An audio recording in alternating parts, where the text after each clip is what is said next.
My fork paused midair the moment the words left her mouth. So, how does it feel being the most useless person at this table? Jessica smirked, her wine glass dangling from her fingers like she'd just won something. Amanda, my wife, didn't even flinch. She laughed. So did the rest of them. Her parents, her brother. Even that cousin of hers who could barely scrape together rent. Everyone found it funny. Everyone except me. I didn't react. Didn't so much as blink. I just smiled, set my fork down, and replied. I wonder how it feels knowing that this useless one won't be footing your bills anymore. The laughter didn't die slowly.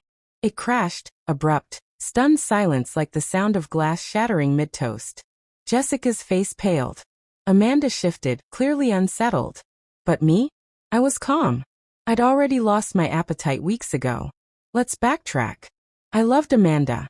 Wholeheartedly. I believed in her. Backed her dream business when no bank would. Welcomed her sister into our home when she hit rock bottom. Cleared her mother's medical debt without asking for anything in return.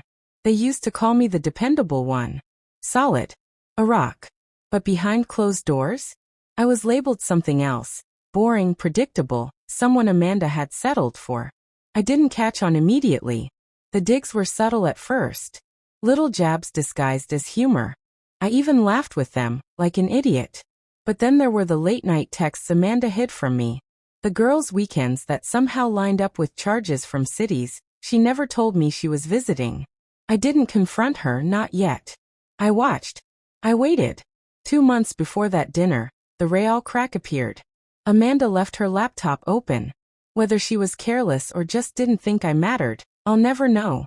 But what I read, it changed everything. A chat thread between her and Jessica. Not just mocking me, plotting. Jessica. Keep stringing him along. He still thinks you love him, right? Amanda, please. He's too busy playing the hero. He'll never notice. They weren't just laughing behind my back. They were draining me. Jessica's rent? In my name. Amanda's store? Funded by me. Her designer bags, her flights, her lifestyle. It all came from my accounts. And yet, I was the useless one. That night, I kissed Amanda on the forehead like everything was fine. Then walked into the garage and sat there in the dark. My hands were shaking. Not from heartbreak, that had died instantly. No, I was planning. First step. Sever the lifelines. I pulled my funds from every joint account. Quietly. Legally. Kevin, my lawyer, had been ready since I first grew suspicious.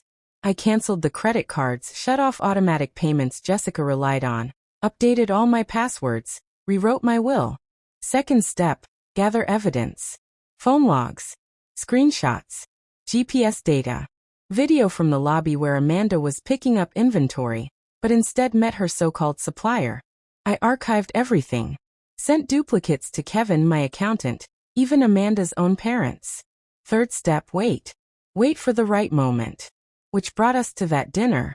Candlelight, polished silverware, faces painted with fake affection.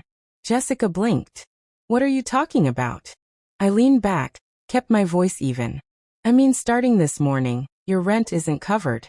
Your car will be repossessed by Friday. That credit card? Won't work anymore. Amanda stared at me, confused. What are you saying? This time, I really looked at her. Not with love. Just cold clarity. She wasn't the woman I married. Just someone who saw me as an ATM. Check your phone, I said. She did.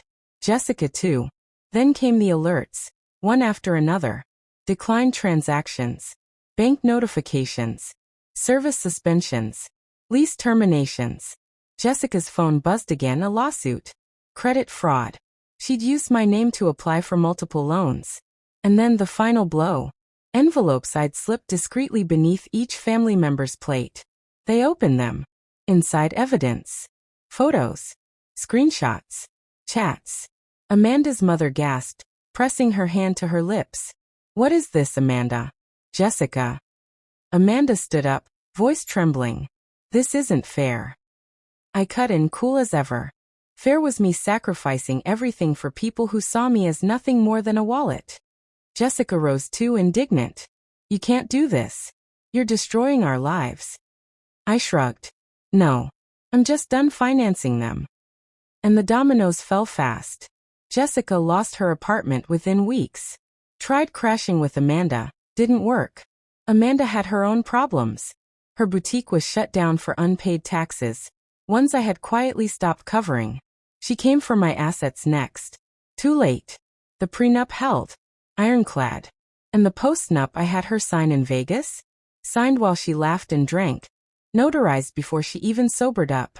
The divorce went through in under a month. She walked away with nothing but her clothes and whatever scraps of pride she had left. People sometimes ask if I miss her. I don't. You don't miss a knife once it's pulled from your back. You just clean the wound and move on. What I do miss is the dream. The belief that I had something real. But illusions are delicate things. Like trust. Like family dinners filled with empty laughter and poisoned smiles. They mistook my silence for weakness. Thought my stability made me blind. But I was never blind. I was watching. I was waiting. Now I sleep peacefully. The house is quiet. And the only sound that lingers is the memory of that dinner and the silence that followed my final smile. It wasn't just revenge. It was closure. And a warning. Never underestimate the quiet one.